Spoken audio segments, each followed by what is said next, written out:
Assalamualaikum warahmatullahi wabarakatuh. Saya akan menyampaikan langkah-langkah memasukkan nilai pendidikan agama Islam ke dalam e-rapot untuk sekolah Merdeka Belajar. Yang pertama, kita masuk melalui Google Chrome. Yang kedua, masukkan kode untuk e-rapot, di mana kode untuk e-rapot ini 4 angka. Di belakang itu menggunakan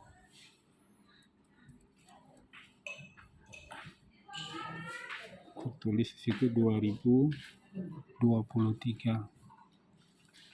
Jadi untuk membedakan e-rapot yang K13 dengan yang Merdeka, cukup mengganti dengan 2023. Lalu siapkan username, kemudian siapkan password yang kita dapat dari operator sekolah. Lalu siapkan juga tujuan pembelajaran atau capaian pembelajaran. Nah, dalam hal ini nanti kita akan memberikan garis bawah bagaimana teknik untuk memasukkan ke dalam tujuan pembelajaran. Baik, kita akan masuk ke dalamnya. Kita masuk melalui Google Chrome. Lalu di dalam Google Chrome ini sudah ada 169, jadi sudah ada tersimpan kodenya. Jadi saya tinggal okekan saja.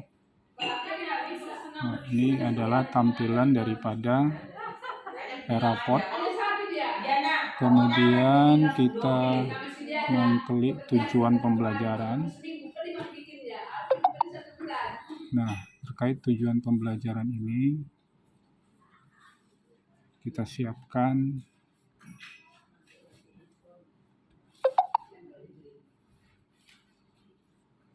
misalnya kita ambil kelas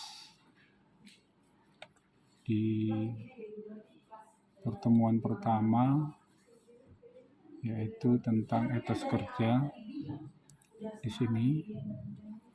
Lalu kita kembali ke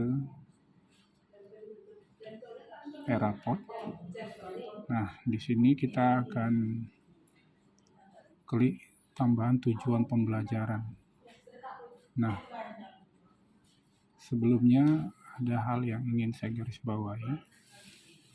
Untuk menyesuaikan dengan sistem, di sistem ini tujuan pembelajaran itu jumlahnya 20 tujuan pembelajaran.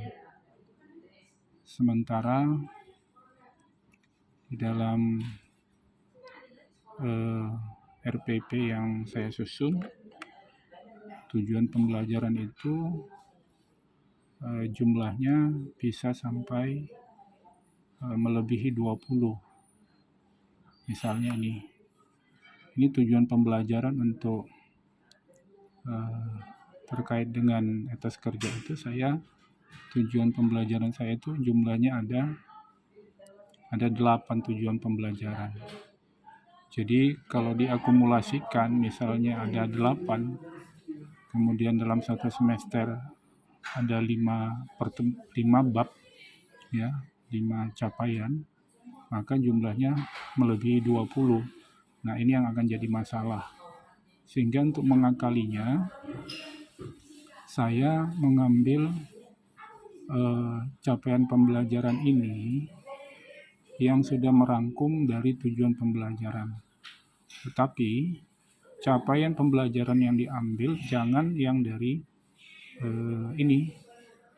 jangan dari Permendikbud mentah-mentah, tetapi capaian pembelajaran yang sudah ada di dalam modul yang kita susun, yang capaian pembelajaran di dalam ATP.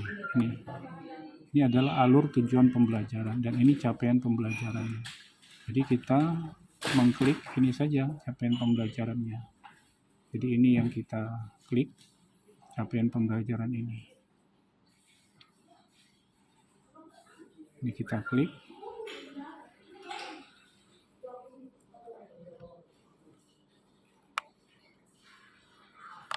Nah, ini kita blok ya. Nah, capaian pembelajaran, saya ulangi, adalah capaian pembelajaran yang ada di dalam alur tujuan pembelajaran, bukan capaian pembelajaran yang ada di awal atau di Permendikbud itu. Nah, ini kita copy paste, lalu kita masukkan di sini. Misalnya kita tujuan pembelajarannya, misalnya kita pilih dulu mapelnya pendidikan agama Islam, totalnya kita pilih misalnya 5 saja, karena kita ada 5 bab ya, ada 5 bab, maka kita ambil 5 tujuan pembelajaran saja. Nah, kalau memang lebih silahkan saja, tapi kan dalam satu semester ini kita hanya 5 bab, jadi 5 kolom saja. Nah, lalu kita pilih kelas 10 semester 1 yang tadi kita copy paste, kita simpan di sini. Nah, inilah dia. Jadi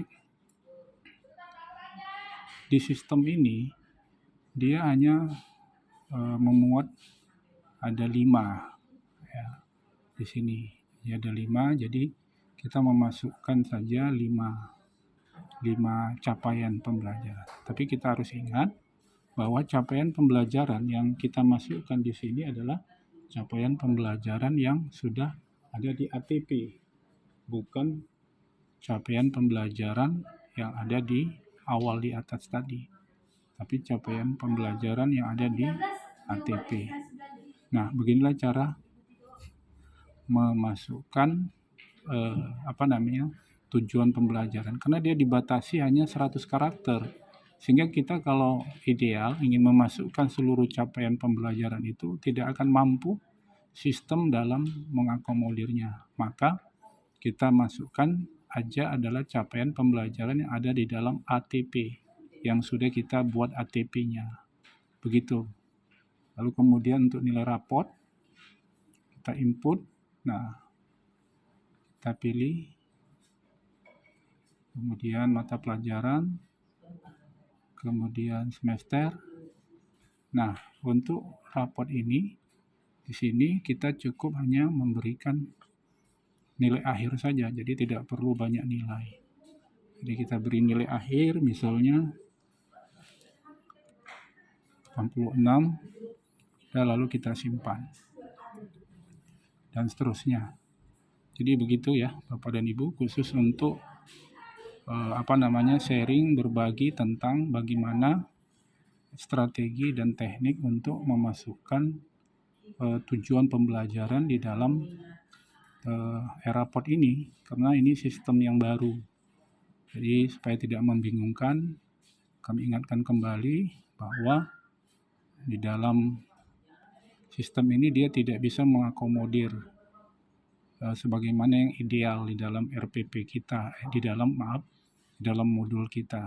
Jadi caranya adalah pastikan bahwa yang kita masukkan itu di kolom tujuan pembelajaran adalah capaian pembelajaran yang sudah ada di dalam alur tujuan pembelajaran. Saya ulangi, yang sudah ada di dalam alur tujuan pembelajaran. Mengapa? Karena di dalam capaian pembelajaran yang sudah ada di alur tujuan pembelajaran, ini dia sudah memuat keseluruhan materi. Misalnya ini materi membaca, menghafal, menerjemahkan, dan menerapkan. Ini sudah diakomodir di dalam capaian pembelajaran, sudah deskripsikan. Sehingga oleh sistem dia bisa disimpan. Demikian, terima kasih. Semoga ada manfaatnya.